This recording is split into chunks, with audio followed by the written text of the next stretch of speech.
Okay, it's me again, and then I'm going to take a lunch break. Take a break. It is Sunday afternoon after all. So, when I started with essential oils, and honestly, in every presentation that I listen to, everybody begins with know the quality of your oil. Verify the quality, check the quality, use only quality, pure essential oils, right? And I kept trying to figure out, even when I was trying to decide which company I was going to go with, what were the variances in those essential oils? What makes Young Living different? And is it better? Is there really a significant variance in quality? And I believe the answer is yes. I chose Young Living because of that quality. You can go read more about Young Living's seed to seal, and a lot of people go, seed to seal, what is that? And it really just means that they are in control and overseeing, supervising, even training farmers, managing the process from the time a seed is selected to be planted, right, until it goes in the ground, until it's harvested, until it is distilled, and until it is bottled and shipped. That process is designed by and controlled by Young Living. So it no longer means, it used to, but it no longer means that they own all their fields. Too much land to own, right? But they do have clear partnerships with farmers, and they are out testing, evaluating, knowing that the fields have been basically organic for 50 years, right? So that exceeds the USDA standards for organic. But because many of the fields are in foreign countries, they wouldn't pass USDA organic standards. So a lot of people say, is it organic? And the answer is yes, but it's not labeled as such because of the foreign country components. So I'm digressing a little bit about where I wanted to head with this. So go read about seed to seal, and if you have questions about it, let me know. A lot of people confuse what they think that really means. So we've also heard that you could have a bottle of essential oil on the market that had only as much as 5% pure oil in it, and the rest then be filled with synthetics, alcohol, and other fillers to create more volume, right? I think the really cheap brands, that's what they're doing. But then you have this higher end brand, the competitors to Young Living, who have essential oils that don't really have these synthetics in them. But are they the same? And so as I have been really digging deep now, right, I have known that they weren't, that you can do the nose test and that sort of thing. Guys, if you haven't ever actually compared,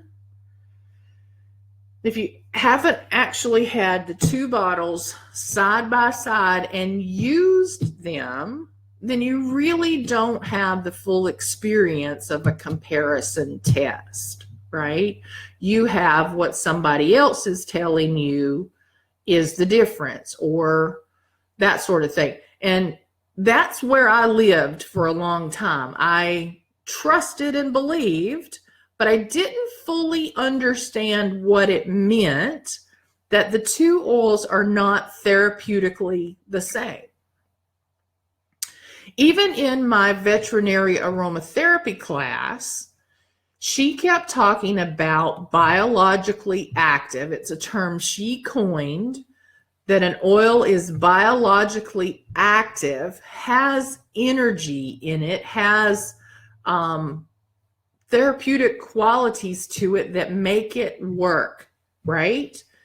So what I now know is that some of the competitor products to Young Living don't have synthetics in them, but they are not as potent, not as strong, not as original as the Young Living oils are designed to be. Now, how does that happen? So there is something called a double distillation. And there's two ways that could happen. The first one is you distill the plant, right? You squeeze out all the essential oils from either from the steam distillation process or the cold pressed rind process for our citrus fruits and things of that nature, but most of it is steam distilled. And there's a whole process that takes place to distill those oils. If you then distilled the plant a second time, you would have a second plant distillation, which Young Living never does, never ever does. And Young Living, in fact, test their oils. They test the process 18 to 20 different tests per oil 3 times, right? So get that wrapped around your head for a minute. There are 18 to 20 different tests. So not all of them need all 20, right? Some of them, it wouldn't make sense to test 19, 20, 21, whatever those tests are. That oil doesn't need that test. But every oil, lemon, lavender, peppermint, bergamot, and so on, is tested 18 to 20 times, 3 times throughout the entire process, from harvest distillation to being bottled. There is no other oil company out there that can tell you that. They don't do it. There is a way to trick these tests that most companies do. You'll see it called I can't even pronounce the word, GCMC, I can't even pronounce it. I'll look it up and send it to you. But there is a way to create some trickery with the synthetics. Now remember, we're talking about some of these competitors that aren't synthetic. So what are they doing? Well, what has been determined is some of the competitor products are doing a distillation of the oil, meaning there's a distillation of the original plant that produces an essential oil. And then they distill that oil to remove some of the constituents that were in the product, in the final essential oil, right? So they remove out some things. This is the same process if you think about it in terms of coconut oil and fractionated coconut oil. Fractionated coconut oil has the constituent that makes it become solid removed, right? So it's fractionated. So some of the oils companies are doing a similar process to take out some of the constituents that make the oils smell more like the earth. So what they're left with is an oil that smells better fragrantly, right? So I had always heard that one of the competitor companies, their intention when they started out was to make oils smell better so that people would believe they were better and find them more appealing. Well, if you start taking out the original constituents of a plant, that the good Lord up above created and said, this is the way this plant was designed, right? And you're taking parts of that out, we're no longer getting the same therapeutic effect of that oil. Drop for drop, they are no longer the same, right? So if we start looking at a comparison of cost, and we say drop for drop, and I need the therapeutic quality, the healing quality, the medicinal quality, or even the emotional quality, right, of an essential oil to do its job, and part of its constituents are missing, it will not work the same. And if we are even in the same category of therapeutic benefit, it would take more of the other oil to achieve the same result, right? Does that make sense? So when I learned this, my head went, wow, that I get it now.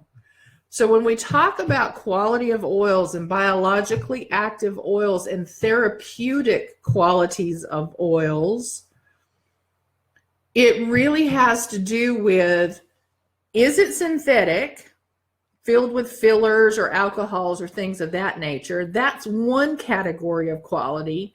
And the other is it authentically as nature produced it?